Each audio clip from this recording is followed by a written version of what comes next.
welcome to the Understanding Projects podcast. My discussion today is with Gregory Stoos, founder and CEO of the company Planless.io. Our discussion focused on a key challenge facing many organizations: the effective allocation and optimization of often limited resources to support planning needs. I can certainly attest to this being a significant pain point for many project and resource managers. Gregory also talked about his company's software product called Planless, a real-time planning and resource optimization tool, and the benefits that it provides in this area. For more information about the Planless tool, please see the description area of this podcast. Here is my discussion with Gregory Stoos.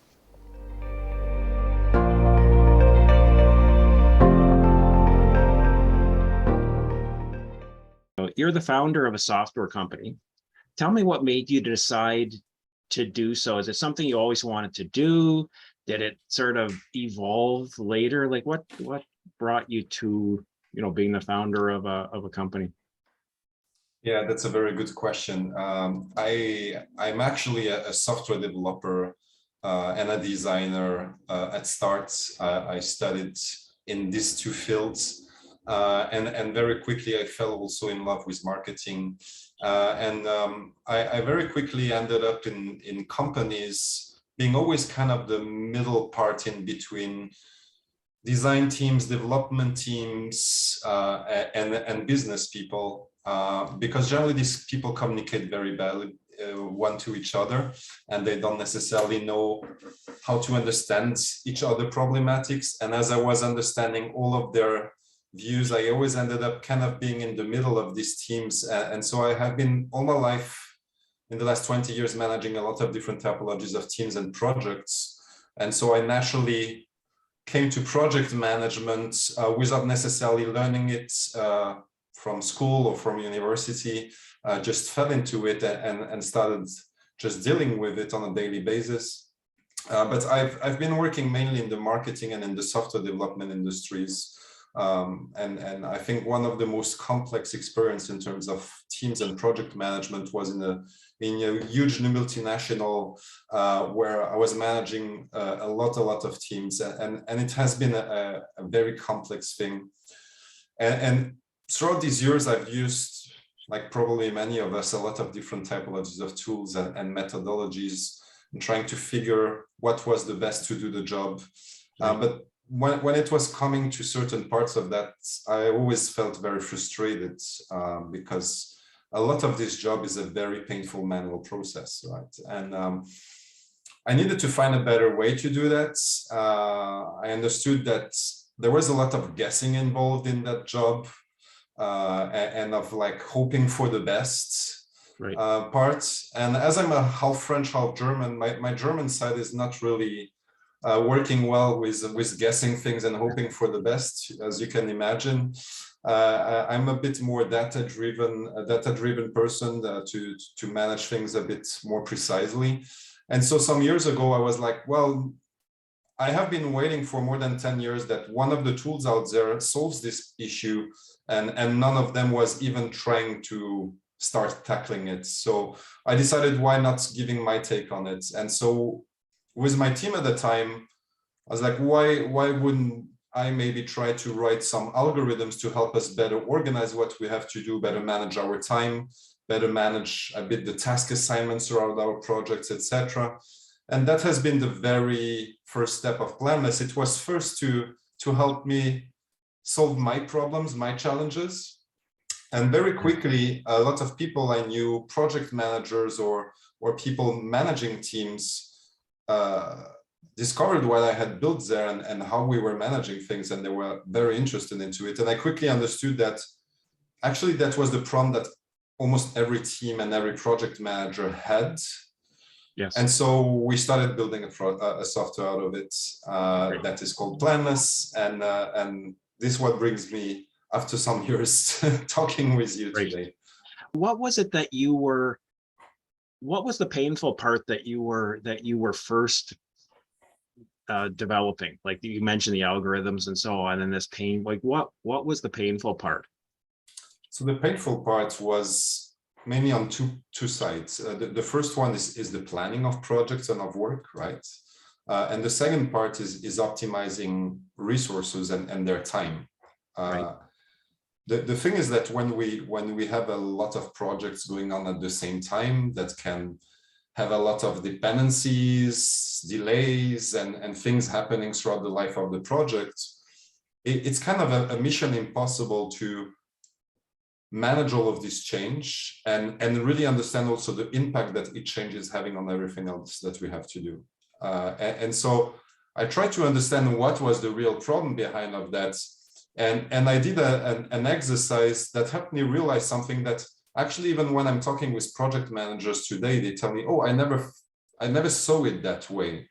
And the fact is that when we look at planning our work and optimizing our team's time, there's a lot of variables and constraints that come into place, right? We have on one side of the equation all our projects, where we need to consider all the tasks that needs to be done, what type of skills are required to perform these tasks. Then we have estimations, we have priorities, we have deadlines, and we have delays appearing, we have dependencies, and we have emergencies popping up, and so on.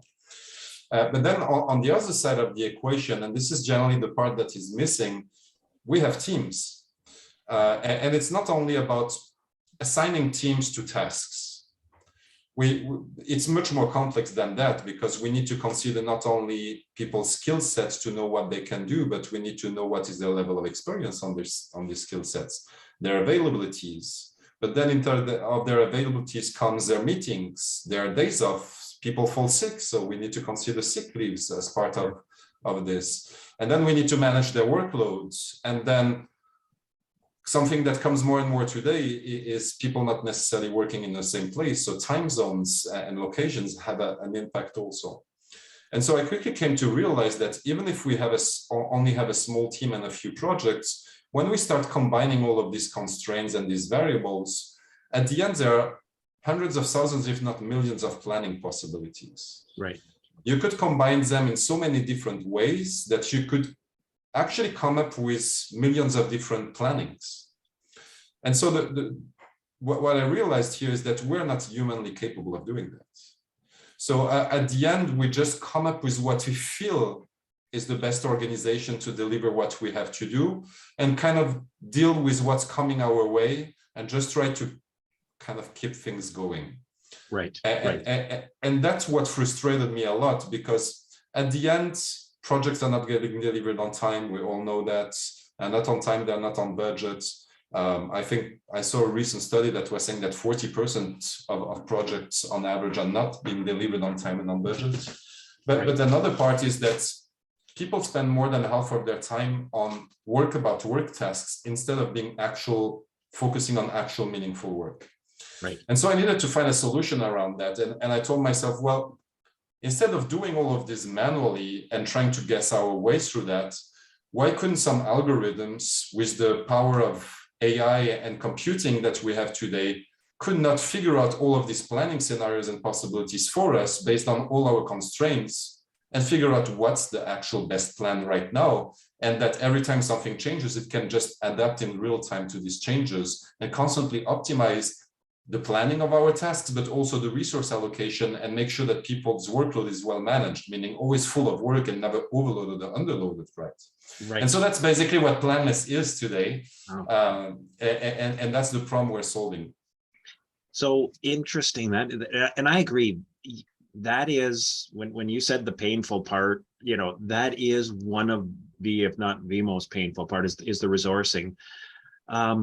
Often organizations designate a position, one or more people who are resource managers, and they get, and I've always felt that has got to be one of the toughest jobs in the world, because you're basically trying to solve everyone's problems, but not quite doing so. Like you're trying to find the best of the worst solutions and so on. So it is a very difficult role. Because it's not a very difficult role, it's an impossible role. Yes, actually. Impossible. Because the problem is that the time we actually manage the situation, things have already changed. Right.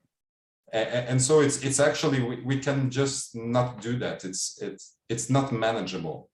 Right. So what type of so obviously I would assume then the system would need to know all the things that the resource manager would try to find out. Like you said, who are the resources, what's their skill level, when are they off, what's their normal workday, how many hours do they need for email or administrative tasks and so on. So you'd have to get everything of that into the software, and then it would have a chance then to work through those scenarios. Yeah, basically you need to give this type of inputs, but it's much simpler than it seems. You actually just need to define for each person on your team what type of skills they have and the level of experience on their skills, define their availabilities, and then when they have a day off or they're not here because they're sick, you just need to tell it to the system. Then very quickly, you can just integrate also your Google Calendar or your Office 365 calendar so that it takes also into account the meetings of people as part of non-availabilities, right? Because when they're in a meeting, they cannot work on tasks. Right. And so that's the only thing that you need on your team side. The missing part is on the project side, where how do we automatically allocate these resources to our tasks in our projects? And so actually the only common thing that you have in between the work that you have to do and your teams are skills. And so it's really a skill-based approach where when you're going to enter tasks inside of your project, you're not going to just say who is going to do each task. You're just going to say what type of skill set is required. So it takes it a bit in a different approach, meaning instead of just trying to directly do resourcing on the tasks of a project, is to say, this is the typology of skill that we need to do that. These are my constraints. I need someone that has an industry knowledge on this project. I need someone that has this type of technical knowledge on this project. And then we can basically match that with your resources and just try to figure out all the resources that potentially could be good for the job, and depending on their availabilities and everything else, trying to figure out what's the best mismatch. Right. So as a PM, if I'm sort of imagining myself on the PM side, so I've got I've got my plan, I'm setting things up, and then would it come back and say, here are the resources available, and if you delay this, like, will it try to adjust the timing at all, or like how does that work from the PM's interface? I'm just sort of trying to see what I would see. Well, from a PM's interface, as soon as you add some tasks inside of the system and you define what type of skill is required to perform these tasks, it's just going to automatically try to allocate resources.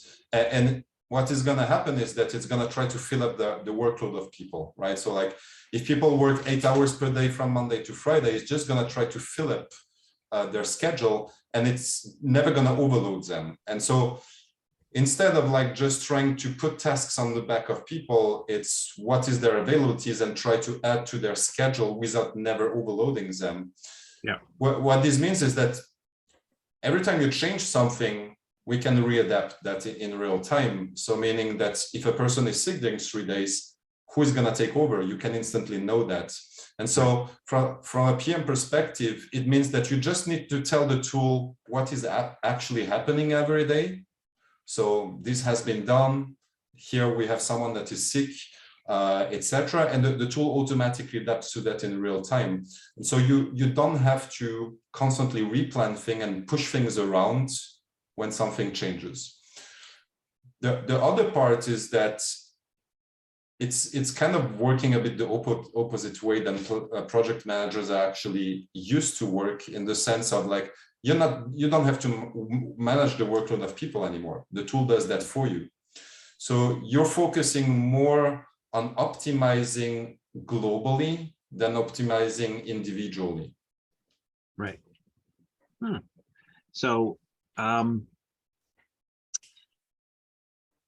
one of the things that I've, and this is a very simple example, but one of the things that I've always found difficult was, let's say I was using a software tool like MS Project, for instance, and you'd sort of say, okay, put like resource leveling on, and it would do something which was which was contrary to what you almost didn't know why it was doing it. It was like sort of like, okay, we're going to push this way out here and push this here, and you kind of go, oh, that's not what I wanted. So is there what's the level of control that the PM has in the process? Like, is there sort of an override button, or how does that work? Or are they getting their schedule pushed around a little bit, which could have knock-on effects to stakeholders and communications and so on? Like, how does that work? Because when you have resource constraints, like if you got a whole bunch of resources, you can always sub someone in. But if you're, let's say someone's sick and you don't have anyone else to sub in, let's say you're short, something's got to give. Like either something's got to be delayed or, whatever. There's hard. How does that work with the PMs and sort of their involvement versus what the system does? Yeah, so there are two parts here for answering that. The first one is to understand that generally when we use a Microsoft project or something, we define start date, end date for our tasks or our phases, right? Which is actually a very wrong way to do, because we don't know actually if we're really going to be able to do that on that date. Instead of that, in Planless, for example, you don't define start dates or end dates. The system is going to calculate them for you, but then you still have control over it. So we have an automatic resource allocation, but you can always go manual. You can always force assign a specific person to something. And then you can define waiting times or delays or other type of constraints, that it's your dependencies and so on, or just like this has to start on a specific date, or this cannot start before a certain date, or only this part of the team can work actually on this part of the project. So you can go from full automatic to full manual. So potentially you could use it in the same way you're using a tool like today, where you're just putting everything manually, or you can go full automatic, or somewhere in the between, which is generally what happens. It's somewhere in the between, right? It's right. Leveraging all the power of algorithms to help us better figure out what is happening, and then adding really our constraints in, and like saying like this, you cannot do it, right? And so avoiding that is shift. But naturally, the shifting part is actually what we're naturally going to see, because generally that's what is happening in a project, right? It shifts. Right. And so you want to be able to understand that shift, and you want to understand, okay, so the fact that now someone is not here during 1 week, this is how much of an impact it's going to have on this project, but also on all the other ones.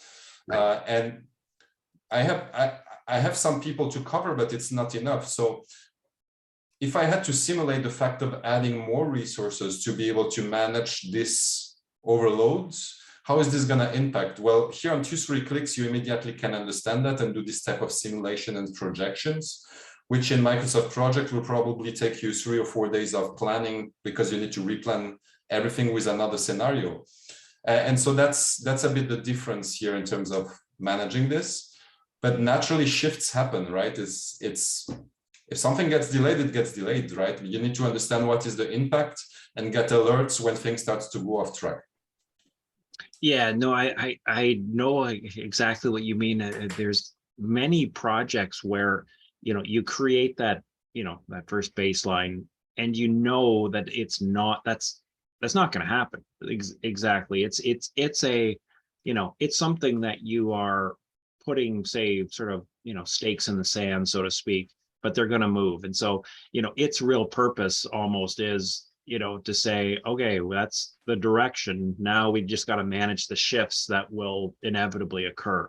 And like you say, it's not always easy to do and to figure out, and then negotiate with resources and so on. So it sounds like that's what your system is doing, is automating that part for sure. Yeah. And I would say that even more than on the project manager perspective, it's the perspective on teams that are actually working on these projects, where when you start having dependencies, how often does it happen that we had planned to work on something next week, but finally we will not be able to start because we're waiting on the other teams to deliver us something.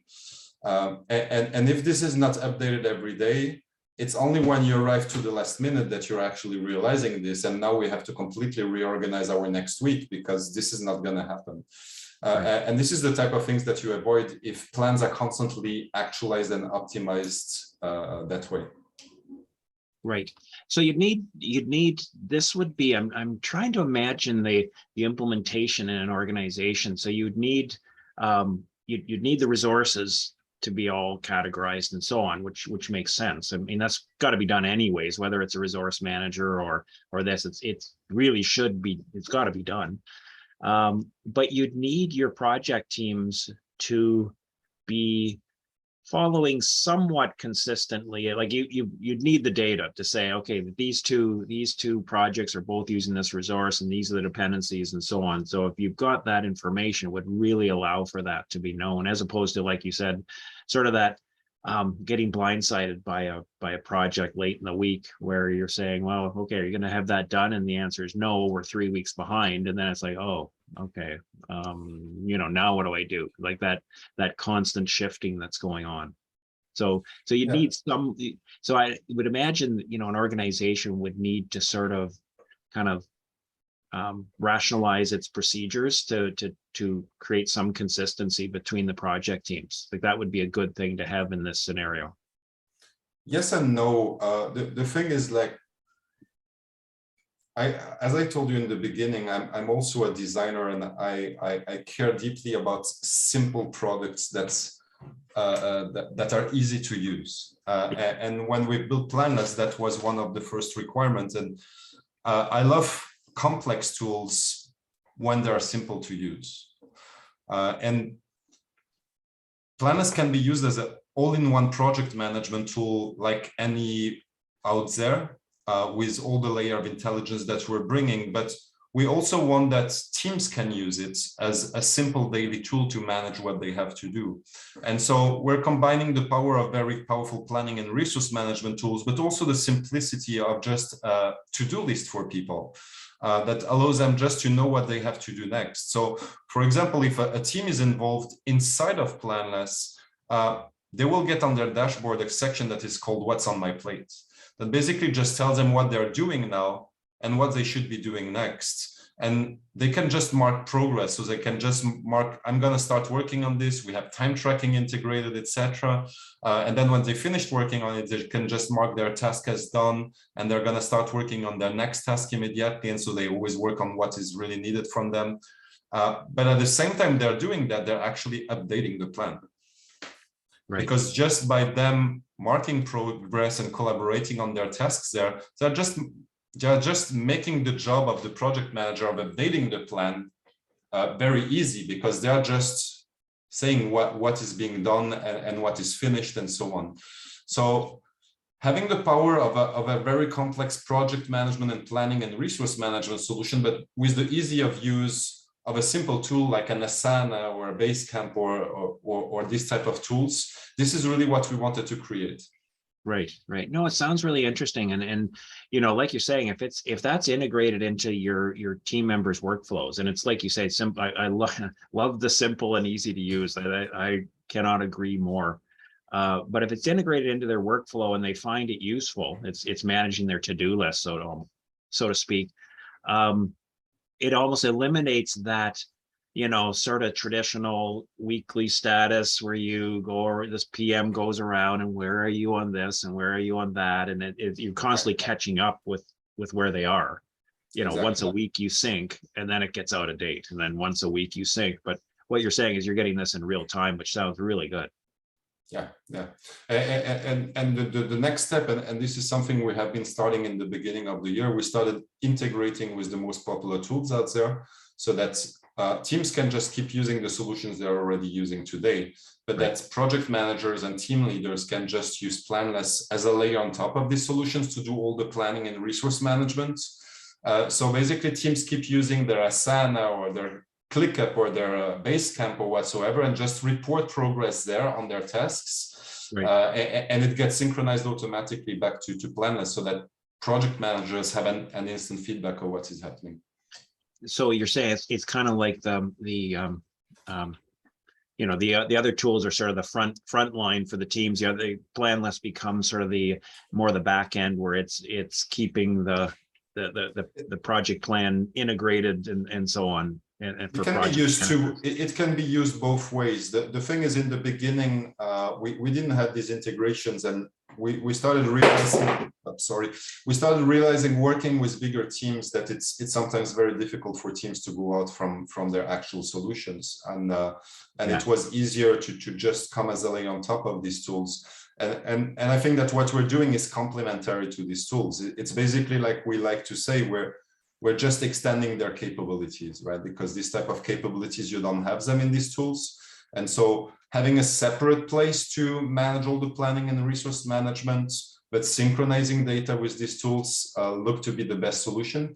Now, the funny thing that we start seeing is we have a lot of customers to start integrating their tools with ours, and quickly they realize that everything they are doing in their actual solution, they can do it natively inside of ours. Right. So they start migrating everything. So that's yes, kind of that is. I think that's a great strategy that you have, because you get teams, whatever tool they're using, they're used to it, and it's ingrained.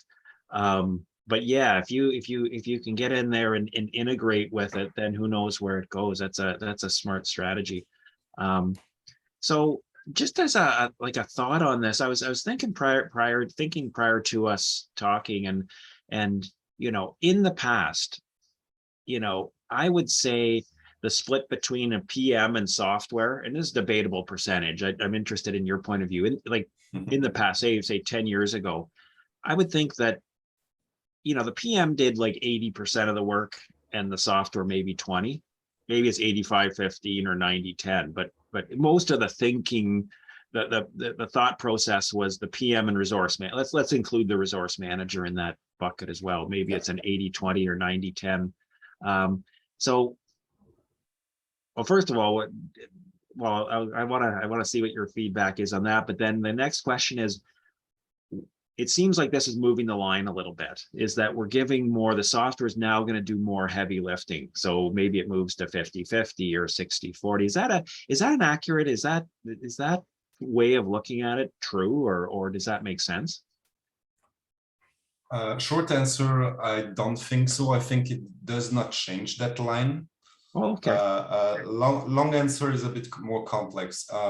I would say it doesn't really change that line, in the sense of, like, I don't think it removes necessarily work from the project managers.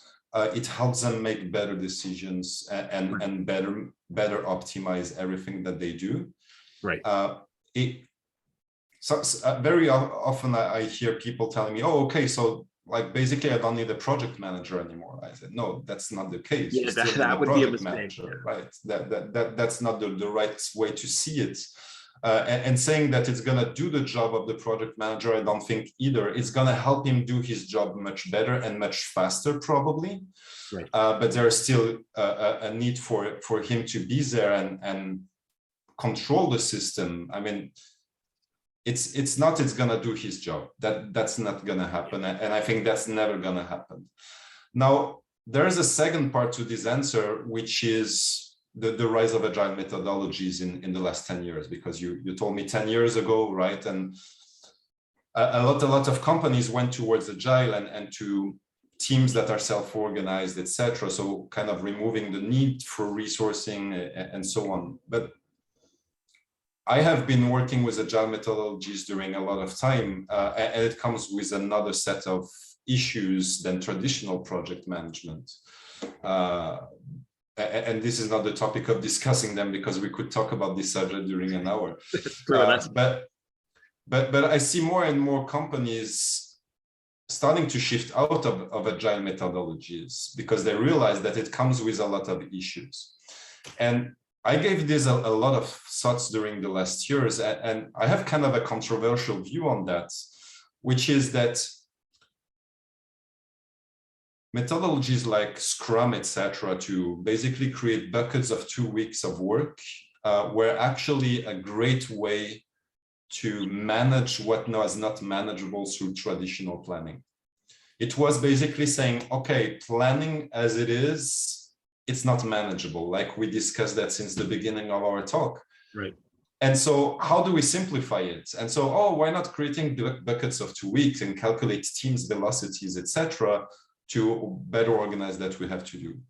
The problem is that this comes with a lot of issues like dependencies, or just like tell someone that he has 2 weeks to do something, and even if he can do it in 2 days, he will still need 2 weeks. Right. We all saw that. But now I start to see Planless as being actually the gap in between this type of planning and actual planning, where we're making planning again possible through what we're doing. And so it eliminates the need of creating these buckets of 2 weeks. And we saw a lot of agile teams that approach Planless with an agile mindset and quickly understood that, well, actually they can be even more agile by removing sprints, by just letting the tool reorganize their next days because of what is happening every day. Right. And so this is an interesting thing that is changing. And so I see much more impact on how teams approach their work than on how project managers are involved in a project. Project manager work, I think, will still be 80% the project manager and 20% the software. It's just that the software needs to get much better to help him do a better job and to really optimize the work that his team can be delivering. Right. And so I think that's the main difference.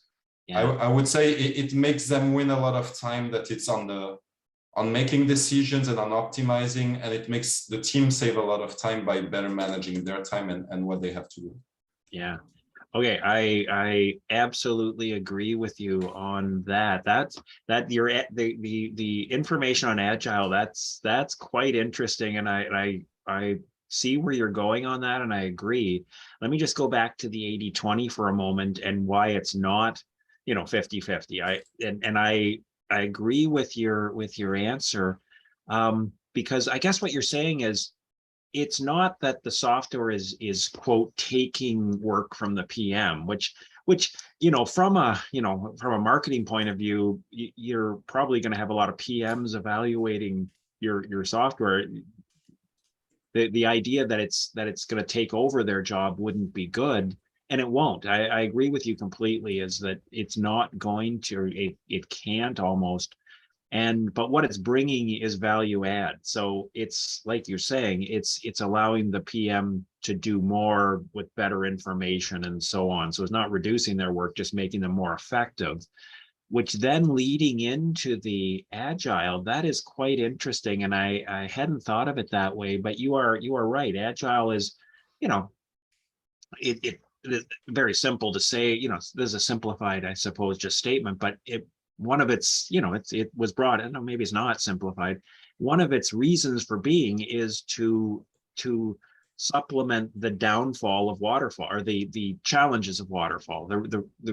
Because it was very difficult to plan so far in advance because of just the number of factors, but that a tool like yours can alleviate that, which allows more move towards predictive type planning again, allows it to work again, which is quite interesting. My favorite quote is from Eisenhower, right? Plans are worthless, but planning is everything. And I do feel that planning has been forgotten a bit, and that a lot of teams are just not planning really anymore. And that this causes a lot of productivity issues and other issues like talent retention issues, because you can talk to almost everybody, they're all always overloaded, right? And this is killing productivities in company, and this is because people just forgot about what planning really is. And I think it's time to get back to actually plan a bit better than just leaving this to chance and to, like I said in the beginning, let's hope for the best. Yeah, no, absolutely agreed. The need for us to recognize, not forget about planning. Also love the Eisenhower quote as well. That's one of my favorites as well. I guess, just in terms of wrapping up, in terms of people watching this would like to find out more, we'll include, links in the notes of the podcast. But assume they just contact your URL and so on for more information. Yeah, sure. So you'll put the links there, but planless.com, and you'll find basic information about what we're doing. But I would say I'd recommend you just to book a call with one of our experts to go through it. Would help you probably understand way better the potential of it than just trying it by yourself. We do have a 15 days free trial for people to play around, because people don't necessarily people love discovering things by themselves. But for you really to understand how this is going to help you, definitely recommending booking a call with someone on our side. That in half an hour you will get everything and a whole picture of it, and will help you get started with it very quickly from the right foot. Yeah.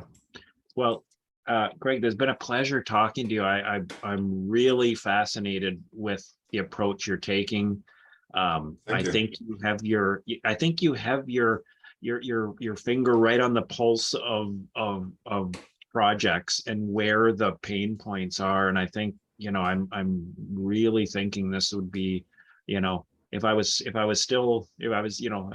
I no longer manage large projects, but if I was still doing that work, I would be certainly wanting to see this for sure, and to try it out. It sounds fascinating. Well, love to have your community discovering what we do and helping us make it even better. We're working very closely with our users. We don't have the pretension to know what are their needs, and so we're always building the tool with our users' feedback and our users' insights. So, to all PMs, talk and work with us. We're gonna build the best planning tool ever out there. That's great. Well, good. Well, thanks a lot. It's been a pleasure. Thank you so much for your time, Dave. Thanks for listening to my discussion with Gregory Stoos. During our discussion, Gregory and I talked about the challenges facing planners, especially those regarding resource allocation, and how his company's planning and resource optimization tool called Planless can help in this area.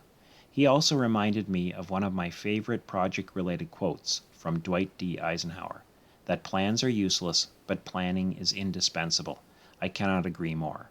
If you like this series of discussions, please consider following Understanding Projects on your favorite podcast player or clicking subscribe on YouTube.